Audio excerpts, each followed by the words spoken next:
Your 2-year-old has been showing the signs for weeks. He's telling you when his nappy is wet.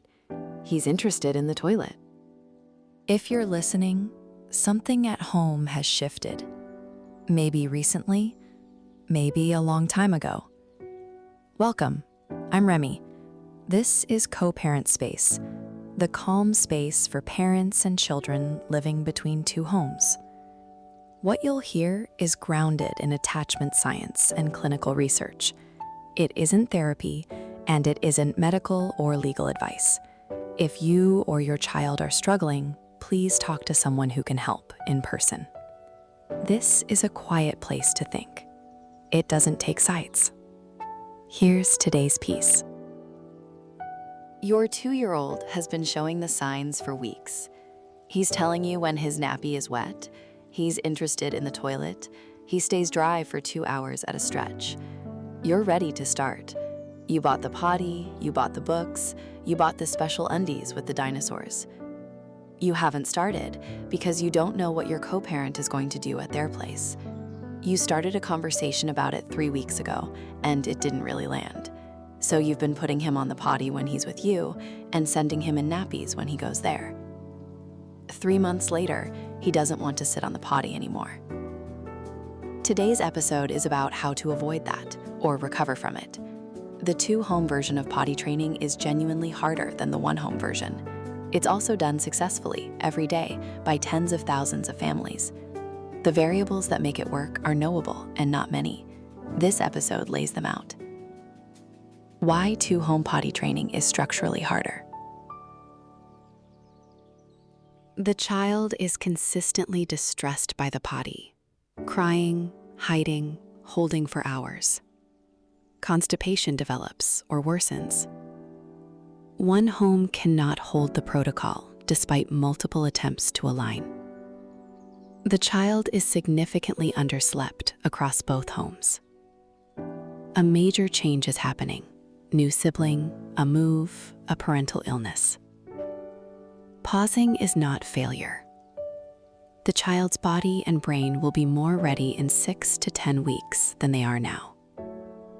A child who's been pushed past their tolerance can take longer to come back to it than a child who took an extra 2 months to start. Resuming after a pause. Same conversation with your co-parent. Same method, fresh start. Nighttime briefly. Daytime dryness and nighttime dryness are different developmental milestones. Nighttime follows daytime, often by months and sometimes by a year or more. Don't try to night train at the same time unless the child is showing dry overnight signs. Waking with a dry nappy most mornings. Article 11 in this module covers nighttime potty training across 2 homes in detail. Until you reach that point, pull-ups at night are fine at both homes for as long as needed. Don't make nighttime a parental performance issue. Closing. The 2-year-old in the opening, with the dinosaur undies and the stalled training, is recoverable. So is the 4-year-old who never quite finished. So is the 3-year-old whose 2 homes have been doing different things for 6 months. The path forward is the same in all cases. Have the conversation with your co-parent. Pick a method. Equip both homes. Agree on the words. Set up a daily information exchange. Hold the protocol calmly. Don't punish accidents. Note regressions. Share them. Don't restart. Pause if you need to. Resume when both homes are ready. Most children in 2-home life are reliably daytime trained by 3.5 years if both homes are aligned. The ones who aren't aligned often take until 4 or later, with more conflict and more anxiety along the way. The difference is the alignment, not the child. The dinosaur undies are still in the drawer. Tomorrow, you call your co-parent. A toddler learning a new skill needs consistency. Same prompt, same words, same body memory, same celebrations. When the child has two homes running different protocols, every other day they have to relearn what's happening.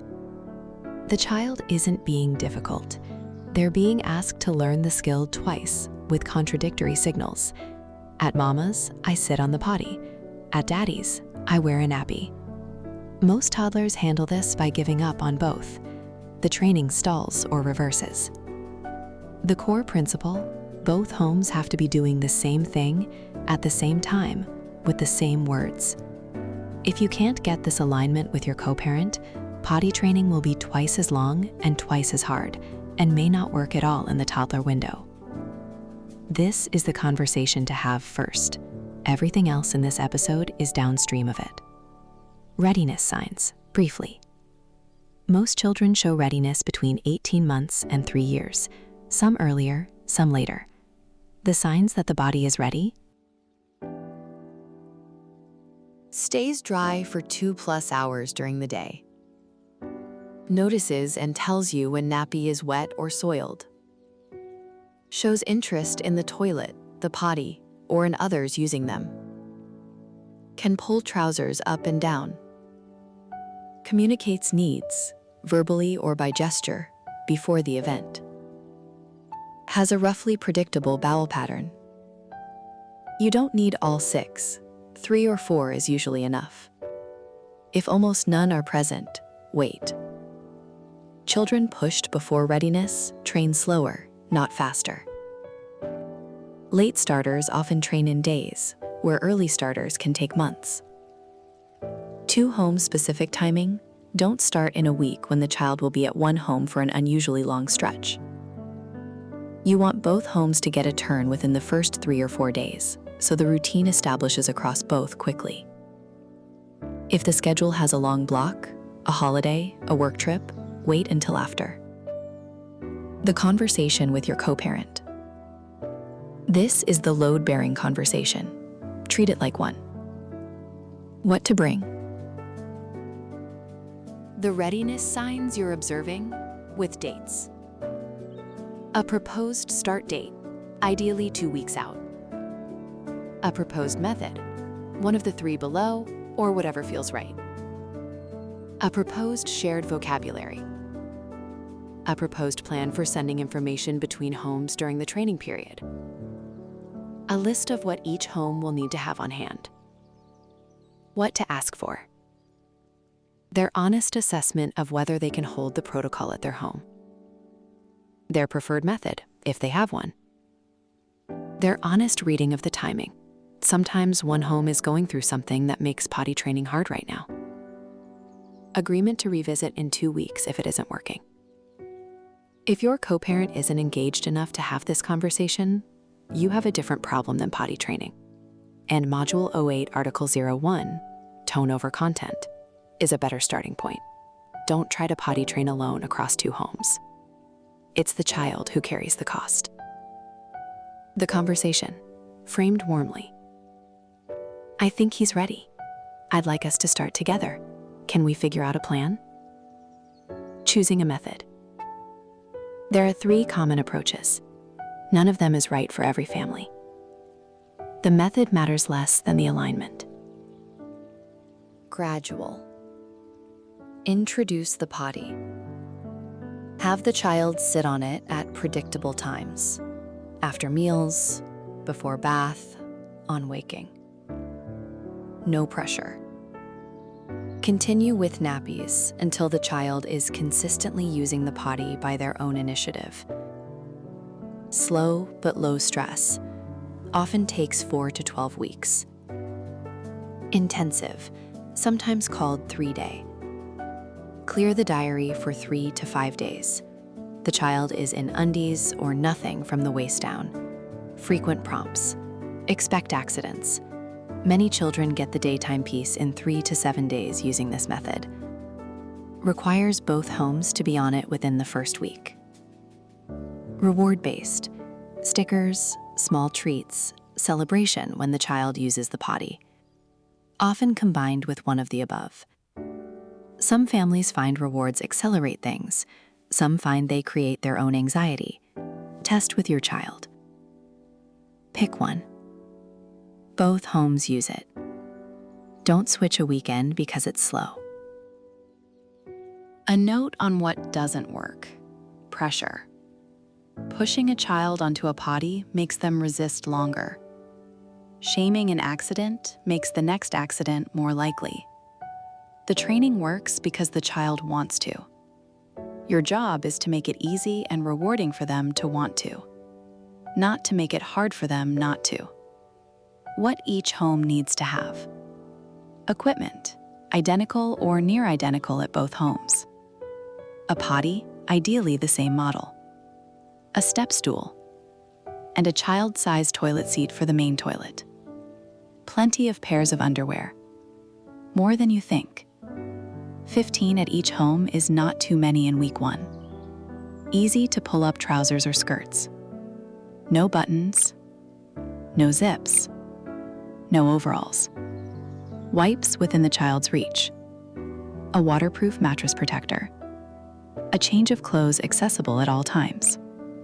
Cleaning supplies for accidents. For night, if you choose to night train at the same time. Pull-ups, or a waterproof sheet. Article 11 in this module covers nighttime. What travels in the bag at every handover? 3 or 4 pairs of underwear. During the training period, both homes need a brief daily exchange. This isn't optional. Minimum information to send: when they last went, time, how many accidents today, roughly when, anything that worked unusually well today, anything that didn't work, mood, tiredness, eating notes. These affect the next day. This can be a text, a quick voice note, or an entry in a shared app. It should take the sending parent under 2 minutes and the receiving parent under 1 minute to read. The receiving parent reads it before the child arrives, not after. If the relationship between the 2 homes makes this exchange hard, send a child-focused minimum, just the times and the accident count, to a shared note or app. The exchange is for the child's training, not for either parent. Regression and accidents. Accidents are part of training. Even after a child has been reliably using the potty for a week, an accident is normal. 2 accidents in a day is normal. A bad week with 5 accidents a day in week 3 is still within range. Regression around handovers is the most common pattern. The child does fine for a few days, transitions to the second home, has more accidents in the first 24 hours, settles.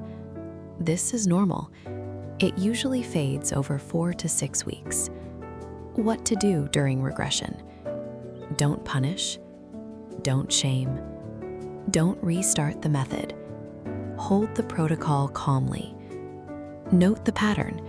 Is it always at handovers? Always after a long sleep? Always when the child is tired? Share the data with your co-parent. What not to do? Switch to nappies for a week and try again. Tell the child they've disappointed you. Compare them to a sibling or cousin who trained faster. Threaten or bribe more aggressively. Regression that doesn't fade after 4 weeks is a signal. Either the protocol isn't holding at one home, or the timing wasn't right, or there's something else going on. Illness, a new sibling, a schedule change. It's a re-conversation with your co-parent, not a punishment for the child. When to pause. Some signs it's worth pausing the training and trying again in a few weeks or months. That's today's piece. If it helped, the full written version, and more like it, are at CoParentSpace.com. Be gentle with yourself. I'll be here next time.